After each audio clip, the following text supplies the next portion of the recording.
Jestli sa na to tu pozeráš, tak toto je môj dom. Nevypadá moc pekne, ale znútra je to veľmi pekné. Pozrite. Ako najlepší. Áno, je tu, ešte takto ti ukážeme tu na okrasu. Áno, aby si bol v obraze. Je to tu osvetlenie, takto zvonka.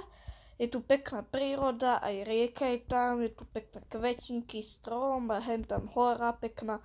A teraz ti idem ukázať ho. Je taký jednoduchý, ale nie je až taký jednoduchý. Je tu posteľ krásna, aby som sa vedel navtiahnuť dvojita, aby som sa vedel krásne ponaťahovať. Ako druhé, je tu takýto krásny krb, ktorý som dal, aby som sa tam udusil akože. Lebo som ho trochu takto dal, lebo keby tam som odrezal, tak pozri. Je to takto a nevypadá to až tak pekne, takže som to takto zobral schody a takto som to dal preč, no. A ukážem ti teda ďalšie patro, nebude to horné patro, lebo ak môžeš vidieť, je tam iba nečko a nič. Ďalšie patro je do zeme.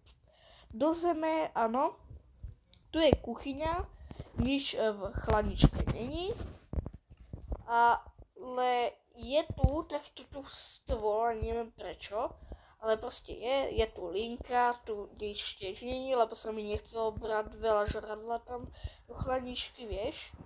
A tu tiež nič není. Ideš takto dole a tu je takto počítač, fakla má byť, alebo takéto svetlo, má byť mikrofón, že je mikrofón a túto tlačidlo má byť myš. Jestli si to poznal, tak hej. A teraz uhadni, kde je trezor. Kde je trezor? To je trezor. Ja už ho vidím. Je tu. Je to za obrazom. To sa dá urobiť, poviem ti aj ako. Dáš sem takto cedulky.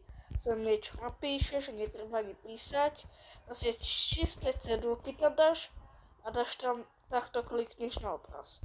Je to aj klasické, ešte neviem ukázať. Takto dortový, alebo pozri, aký veľký mám tu kostričkový.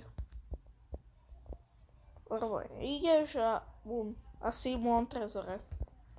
Mám tu diamant bloky a tak. Takže toto bol teda môj tajný dom, teda tajný podzemný dom. A keď sa ti to páčilo, tak mi môžeš zavolať, alebo aj tvoj dom, čo si postavil, si hovoril, tak môžeš mi to ukázať. A ešte za chvíľu pôjdem robiť screenshot, aj to či pošlem, za chvíľu ti to má prísť. A toto teda bol ten môj dom a čau. Keby sa to dalo.